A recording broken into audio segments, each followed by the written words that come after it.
So we're here at Konza Technopolis, Kenya's technology city, where we're seeing innovation and all sorts of interesting things happening as part of Kenya's 2030 digital transformation agenda. More importantly, we're going to have a conversation with Lucas Omollo, who's in charge of ICT services and the smart city solution aspects of this particular location. And we're going to talk about what they're doing on the ground and what we're accomplishing through this amazing infrastructure and development initiative for Kenya. But also, more importantly, we know that Konza Technopolis is going to be hosting the 41st edition of the IASP Conference. So let's go in and see exactly what Konza Technopolis has to offer.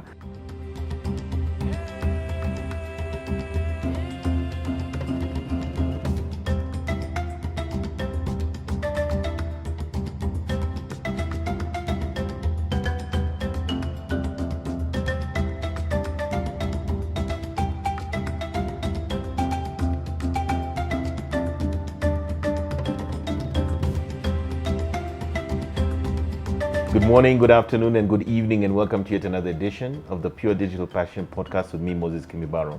Today we're at Konza Technopolis, the technology city that has been established in Kenya, and more importantly, part of Kenya's major 2030 agenda in terms of digitally transforming the country. And my guest today is none other than Lucas John Omollo, Chief Manager, ICT and Smart City Solutions here at Konza Technopolis. And he's going to take us through what they've accomplished, what they've been doing to date, and more importantly, also the conference that Konza will be hosting in a few weeks' time here in Nairobi for the IASP 41st edition. Thank you so much for joining us, Lucas. Thank you, Moses. So, Lucas, I want to start off maybe from the top, a little bit about yourself. Tell us who you are, tell us about your personal journey, how you transitioned from software engineering and also becoming a leader in ICT and these smart city solutions. Thank you, Moses. As you indicated, my name is Lucas Omollo. I head ICT here and Smart City Solutions at Konza Technopolis. Of course, my journey began 10, 12 years ago as a junior software engineer. I've always been passionate about ICT and how I apply ICT to transform lives, because I am a stout believer that ICT should provide value to humanity, value to businesses, and value to government. And one of our key slogans here at Konza Technopolis is technology in the service of humanity. So when I joined, I started my profession, then I joined a department in charge of business process outsourcing, then a project that I was working on with the Ministry of ICT, as well as World Bank and IFC. So that is where I embarked on software development, basically to put Konza perspective and Konza story out there. We were able also to bring on board some of the key stakeholders then, because universities play a key role in terms of transforming cities like Konza, because smart cities rely heavily on technology to offer services. So building systems that then will empower Konza and place Konza to be able to carry out the functions of a smart city. I grew, of course, up the ranks to managerial position, where I've been able to lead teams in defining key strategies on how ICT has been able to transform this place, Konza Technopolis, and of course, quite a number of transformational projects that I've been able to oversee, from conceptualizing and implementation of Konza National Data Center and Smart City Facility Project, and you'll see that spread across today, Konza Technopolis. There are quite a number of other projects that we've been able to do with the support of government and private sector, some touching on digital skills, some touching on technology platforms and enterprise applications that we roll out in government that basically help businesses grow. But I've also been at the forefront in ensuring that the technology platform at Konza is at the epicenter in terms of creating digital opportunities for the innovation communities. I've been able to lead a team that has brought together some of the players within the innovation space. We work with innovation hubs spread across the country through country-wide innovation hubs, because through those hubs we get now linkages, and Konza stories felt out there. And we're able now to tap those innovations. We're able to nurture those innovations And through the Konza platform, we're able to pilot them here, but then even expand them through patenting and commercialization.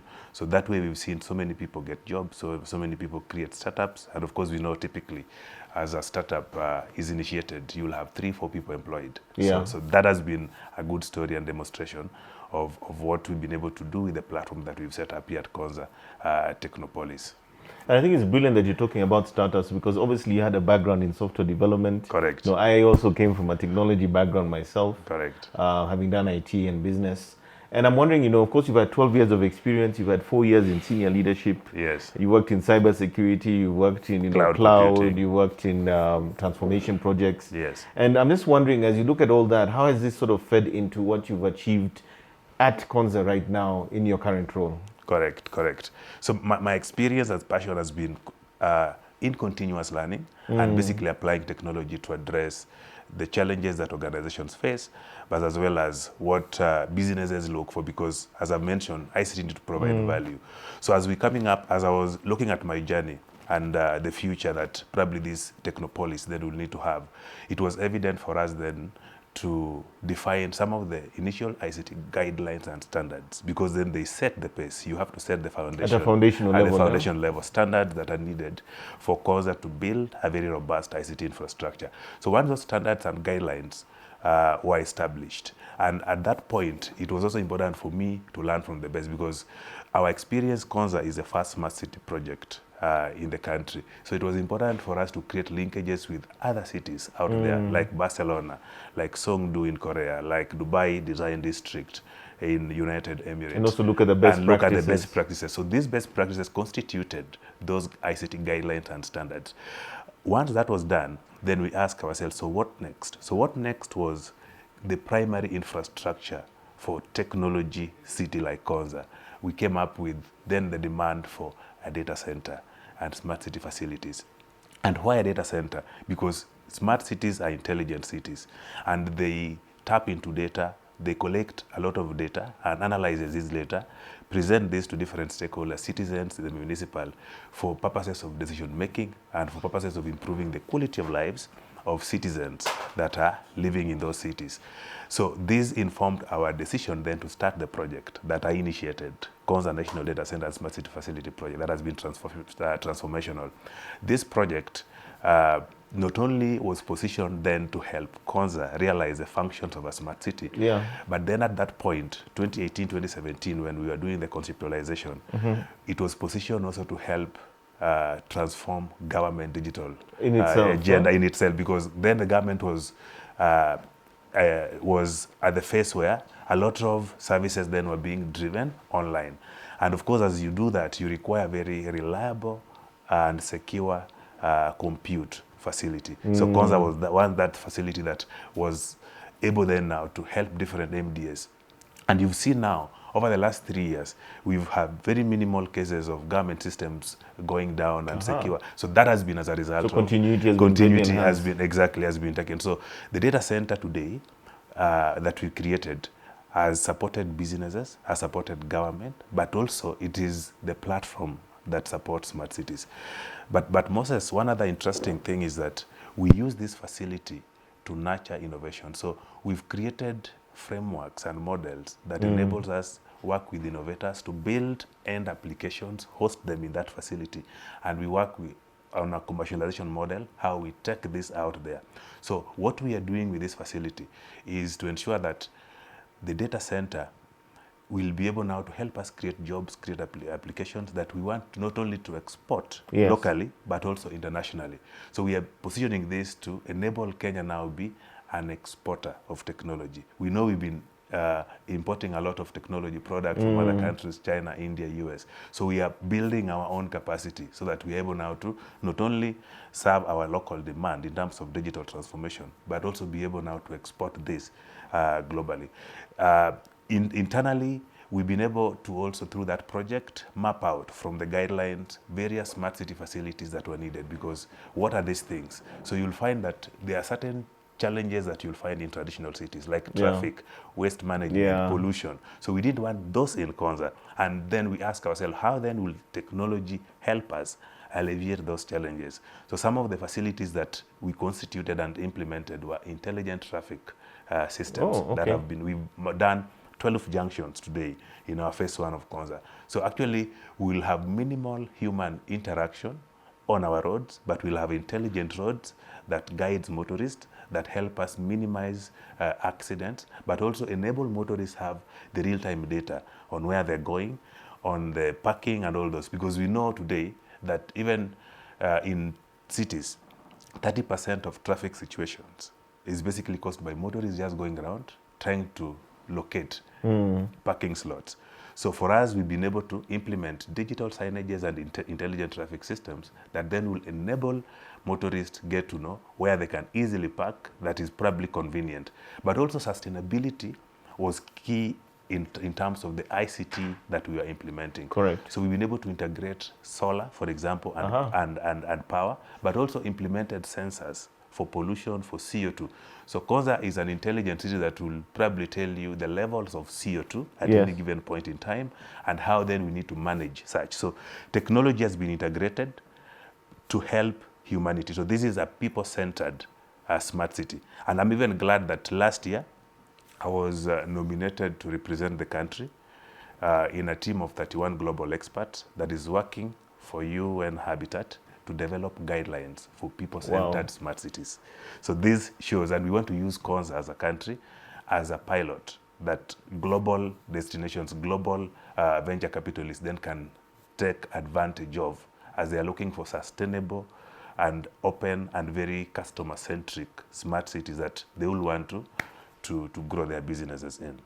One thing I'm very excited about, and this is something that we saw even this week Yes. during the ITW Africa conference, which I also attended, Correct. was this whole story around, obviously there's a mushrooming of data centers in the country. Correct. But now, for the very first time, we have world-class data infrastructure, networking Yes. infrastructure. Yes. We have abundant bandwidth. Correct. Meaning that, especially also with the green aspect of our electricity, Yes. we are one of the few countries in the world that can really say that we have a very sustainable environment for Yes. technology. Isn't that so? That is so, Moses. And again, why data centers? You'll find that Kenya, and we are looking at even the priorities of the current administration through the digital superhighway. Yes. The country has to develop a reliable compute infrastructure. So Konza, which is a tier 3 and has been certified by Uptime, by both design and construction. So it means globally we are at the same level with the likes of Amazon Cloud as far as data centers are concerned. But did you also know, Moses, that this data center is the only one in Africa with the platinum LEED certification as far as sustainable development are concerned. So it means we've embedded sustainable principles, green principles on how we optimize energy use and efficiency. And you're right that 93% today of our energy is green. So Konza has gone ahead, in addition to what we have in Konza Technopolis, to establish other data centers. Like we have another one 200 kilometers from here that is offering disaster recovery services. And in the event of disaster, then we can assure business continuity for those who we are hosting and serving through this facility. But we've also brought on board strategic investors like Microsoft and many players. And we are working with them to establish another tier 4 data center that will be in Olkaria, Naivasha. This will purely get energy from one of the wells, and that will be green, 100%. And you see why we are doing this as a country is to establish a data hub. We want to position Kenya as a data hub for this region, in the sense that the government will have enough capacity to host, to run applications, to offer digital services to citizens, but also to support the innovation community, because we don't want to invest in technology because it is good to invest in technology. But the government, for me, what I'm pushing is to see how the technology we invest in provide value. So we're able to position it to enable citizens access digital services, access digital skills, Yes. innovate on it, and also build solutions. But also, we want to see how, because Kenya has been a lead in technology adoption in terms of mobile, broadband, as you've said, internet penetration, All those things. all those things. Yeah. Statistics from CA.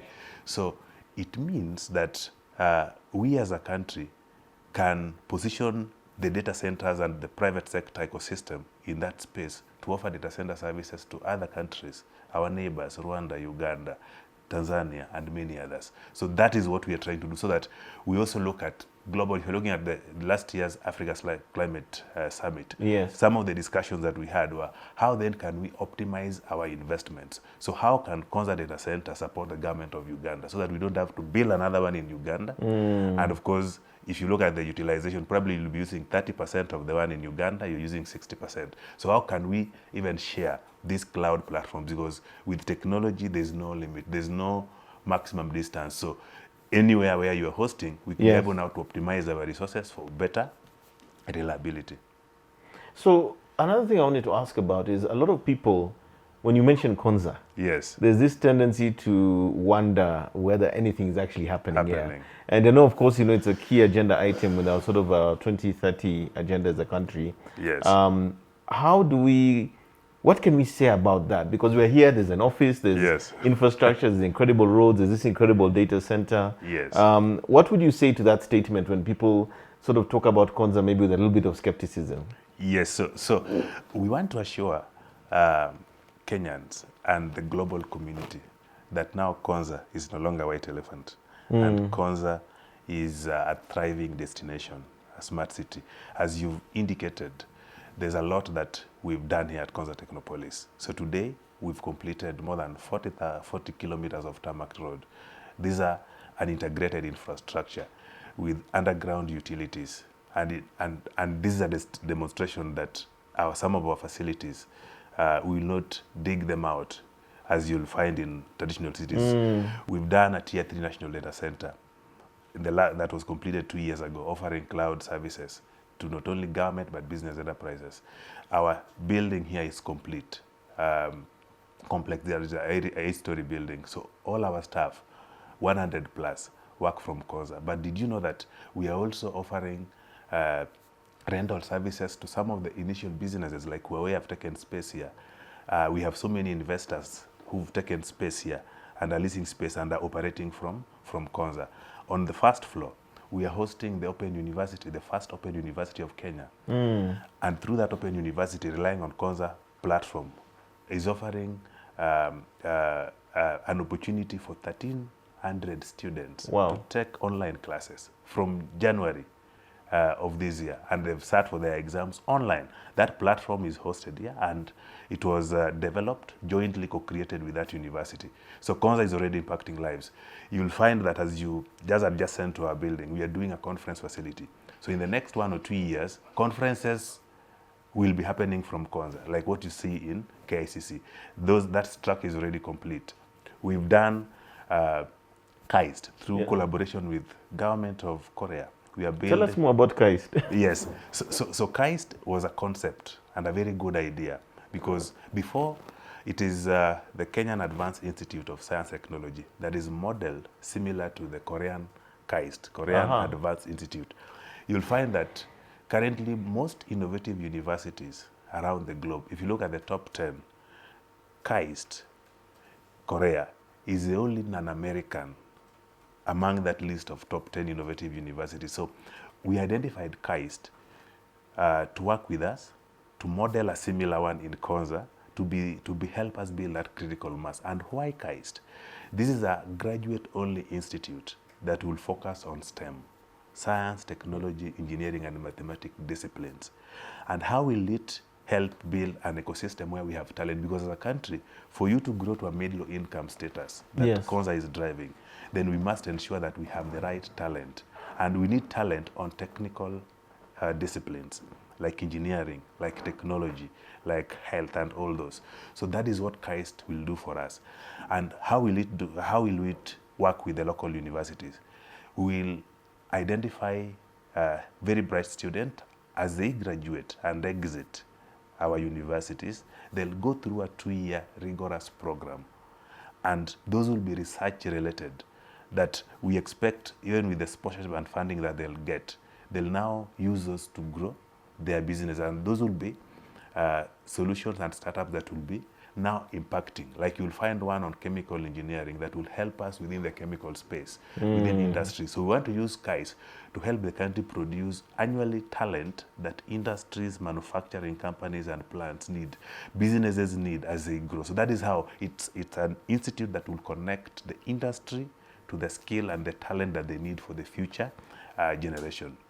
It reminds me actually of what happened in Silicon Valley and I Correct. think also in Israel, Yes. where you need to have these sort of technology-focused initiatives like Konza, and then you have to have this engineering talent within the proximity of that. Correct. And that is what then creates the magic for the startups, correct? Correct. That is it. So that actually, if you are joining KAIST for the graduate program, yes, you will know that your research is meant after you exit to be a business. That is it. Or you'll be directly developing a research or a patent or a product that is consumer required by an industry. So you're incubating them through KAIST. It's like an incubator. Fantastic. But also, in addition to KAIST, did you also know that with, again, collaboration that we've had with Korea, we'll be doing a digital media city that now will focus on creative economy. We've seen so many countries, Singapore, Korea, the creative sector contribute 7% of the GDP. Wow. Yes, in those countries. And through the Kenyan digital media city that will be here in Konza, I think approximately 60 plus acres have been allocated for it. Wow. A city within a city. This destination will focus on animation, on gaming, entertainment, filming, and will tap that space that is currently active to help them film and develop better products. You'll be surprised that some of our entertainment actors, even those who come take film in our national parks, do you know they go film and edit their content in South Africa, in Nigeria? We don't have a world-class facility. So in Konza's digital media city, that will now be a story because they'll be able now to film, document, and edit this content. They have the facilities and the equipment and stages and all to do so. Correct.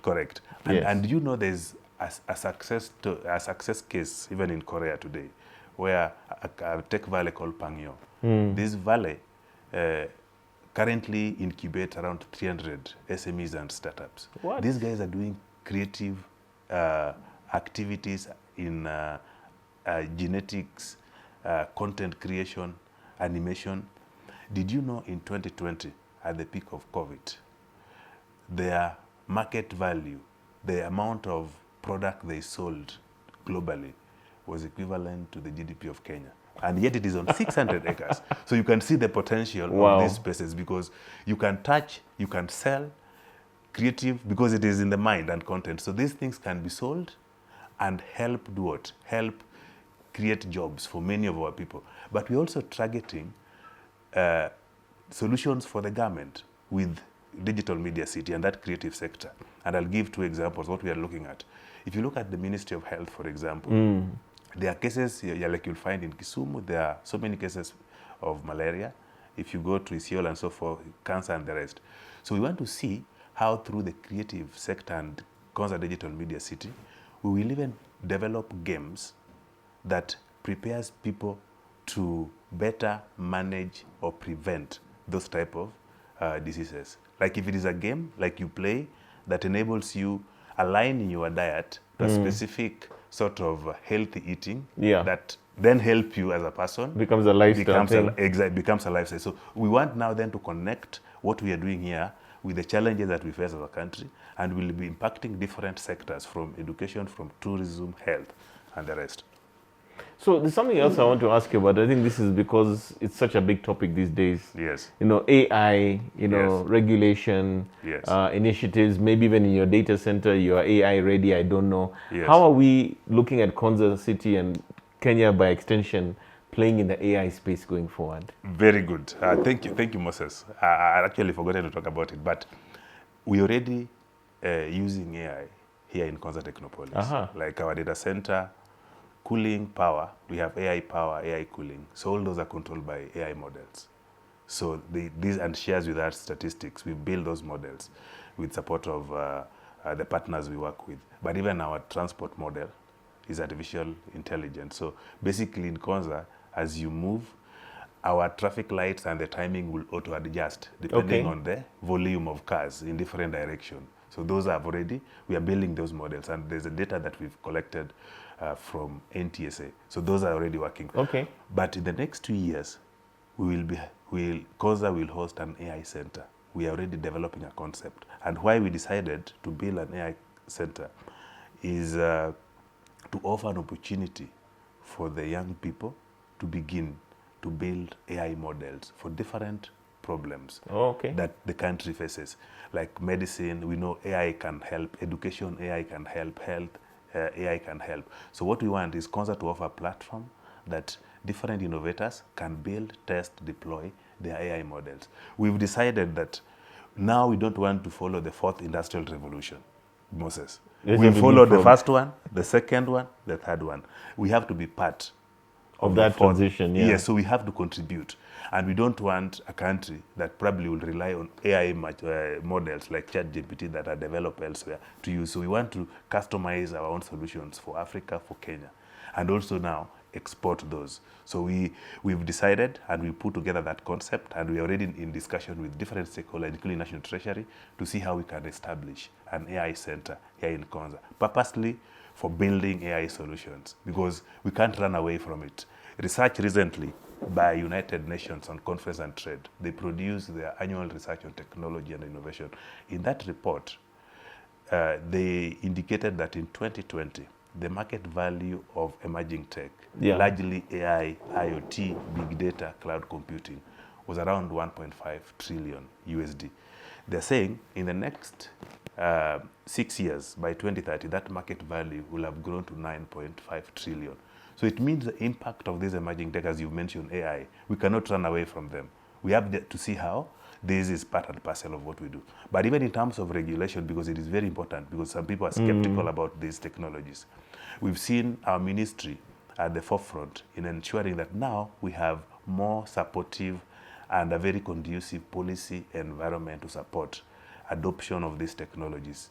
And there's a task force that our minister last year instituted. He has to review all this policy framework and probably make recommendations on where we can adjust to ensure that that space and Kenya can continue to lead and be part of the fourth industrial revolution. Great. Yes. So there's something very significant happening. Correct. Konza is going to be hosting the very first of its kind IASP Conference, Correct. the 41st edition. Yes. Can you tell us what was involved in securing this prestigious event for the country?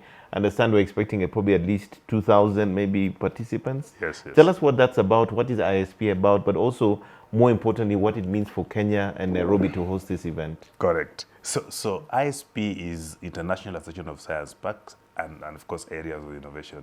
It's a global network of science parks, and Konza is a science park. In addition to being a smart city, Konza is a science park. So then it means these are parks that nurture innovations, creativity, and research, and probably come up with the solutions that address problems for humanity, for businesses, and many others. So we joined this network as a country to see how we position ourselves globally. In that, because first is to position yourself globally. Be part of that ecosystem. You're part of that ecosystem, and of course we are very lucky that we are the first one to host this, and not that we've been members for a long time. I think we joined 4-5 years ago. Oh, wow. That Only, network. Yeah? Okay. Yes. And why? Again, we were interested because we believe Kenya is special, and Kenya is something interesting as a hub of technology, the hub of business for this region. So it was important for us to pitch on behalf of the country and just see how these global delegates, when they come, they'll see the uniqueness and the value proposition for our country. We know one of the reasons was we have a youthful population, 68%, that you won't find in the rest of the market. So with this is an opportunity for us to see how this global network can connect what these youths can do to address the global challenges. But again, We wanted to use this to build a network of universities, of actors within ISP. Like we are connecting different universities Yeah. so that our universities also can compare notes with what is happening out there. Our innovators, our innovation community can compare notes with what is happening out there so that they can build synergies and help contribute now globally, other than local solutions. So this was a network to ensure that we're able to do that.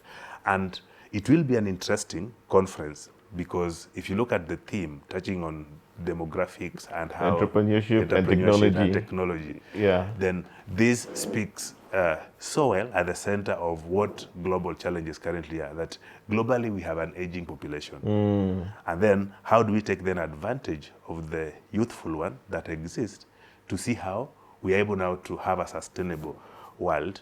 And of course now even solutions that are able now to help us, because we are specific to problems. If Yeah. they are unemployment, if they are food, as you look at global statistics. So that is what the discussions around how ISP and areas of innovation can build solutions for different countries, for different regions, to do what? To help alleviate some of those problems globally. So I know that we're hosting the event, I think it's from the 24th through the 27th of 27th. September. Yes. That's approximately 2 weeks away. Yes. And who can attend? Who can be a part of this? Because I'm really hoping the youth, startups, of course, government will be represented, but who can be a part of this event? Yes. So the event is anyone can attend the event, because these are, and it is not a technical event per se. Okay. Because anyone, any discipline can attend the event. And we have an online link through our website you can access and register.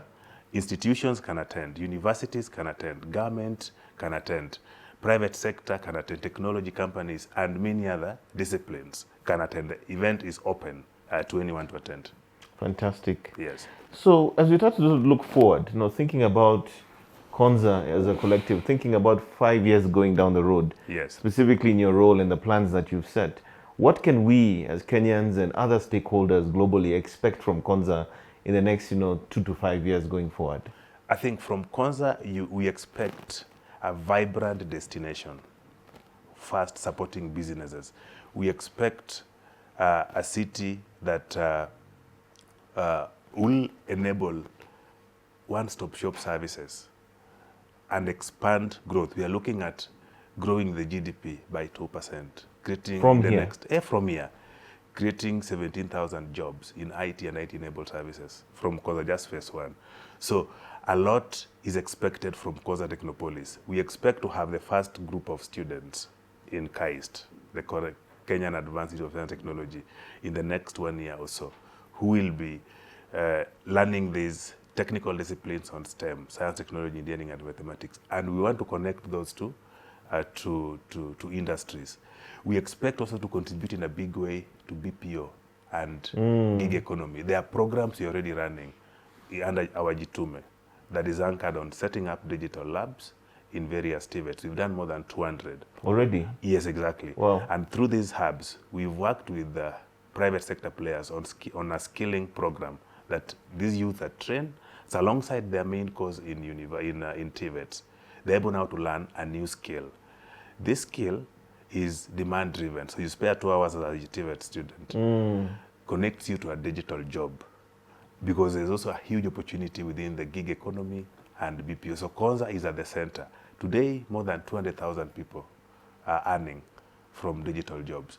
Our target in the next 3 years, as you mentioned, because you're looking at 2 to 3 years, is to create 1.5 million in digital jobs for the country. So Konza, I think there's a lot that we are doing. Yeah. But we've created also an ecosystem. So also expect a lot of industry support. And partnerships. In partnerships, and which we continue to grow as part of the measures and KPIs for Konza. Expect a smart city that is probably contributing to quality of lives and helping citizens have data, because we'll promote open data and open data governance framework, so that you're able now to access, innovate through the data that we collect here at Konza for your purposes of business growth, and technology being in the service of what you do to help you better, perform better, and of course now take advantage of data for insights, big data, experience AI, as I've mentioned, Yes. for your purposes of business growth. So a lot, I think, is expected of Konza, from employment, GDP,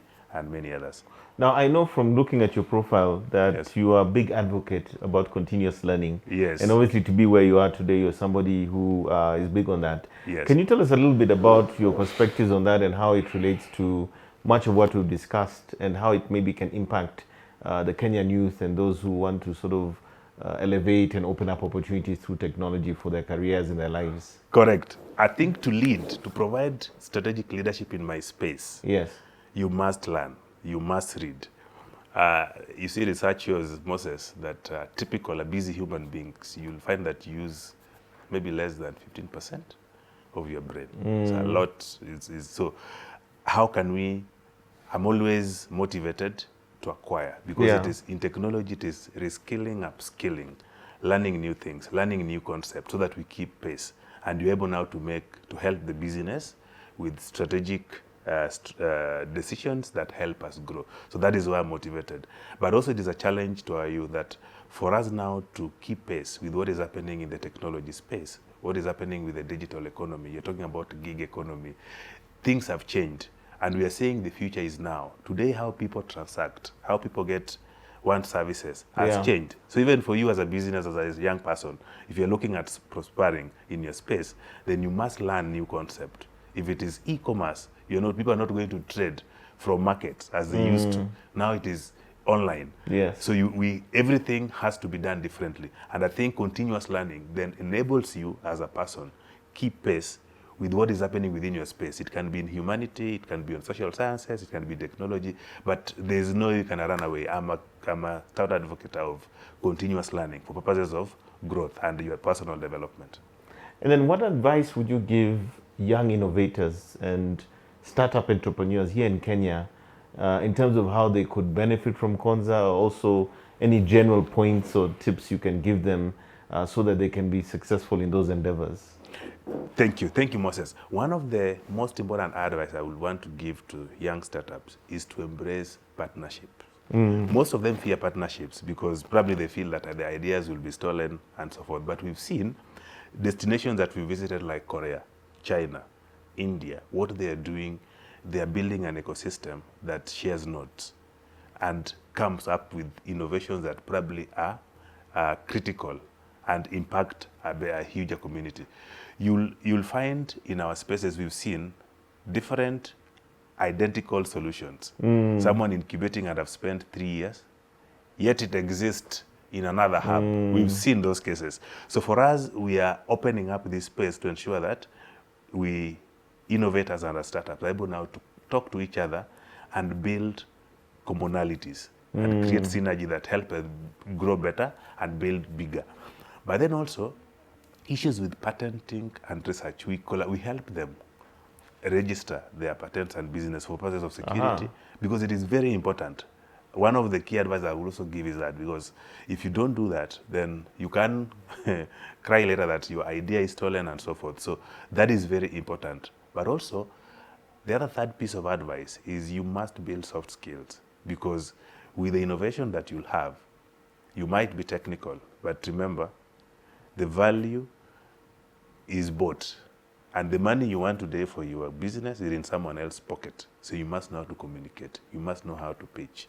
You must know how to market. That you whole must know holistic. It is a holistic approach because you can build, but then how do you commercialize market it? or sell it? So it has to be, you must blend yourself other than your technical expertise, but also learn certain soft skills that enables you now connect to the humanity because value is to the other side, and that is people buy value. So if I see a very good innovation and I'm interested in it, then I pay you for it. So that is how you grow. I think another thing I've also seen a lot, even in our ecosystem, here is that quite often you find that it's a startup business with 3 techies. Correct. But it's important, I think, to build cross-functional teams. You have a marketing person, exactly, a business development a product person, a product person. Exactly. Correctly. So I think there's a lot of opportunity also to just sort of build a more multidisciplinary team so that those different aspects of business are fully factored in. I love the fact that you mentioned the challenge of the Me Too ideas where 3 guys are all trying to build the same thing. The same thing, correct, correct.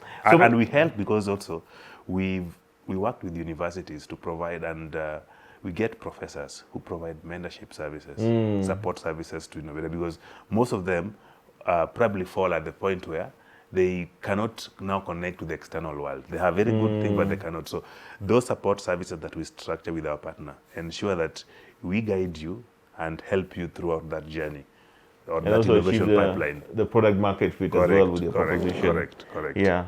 And maybe as we come to the end of our conversation, I think I'd like to just hear from you any parting shot, any last remarks you might have, both with regards to Konza and the future, and also with regards to the IASP conference, Okay. so that, if there's any more information that maybe our audience could benefit from the same. Good. So as we conclude, Moses, and thank you for this opportunity, is that Konza, we are ready, and we are ready for business, and we are ready to work with different stakeholders to see how we help our country grow to a middle income status. We are keen to build an ecosystem.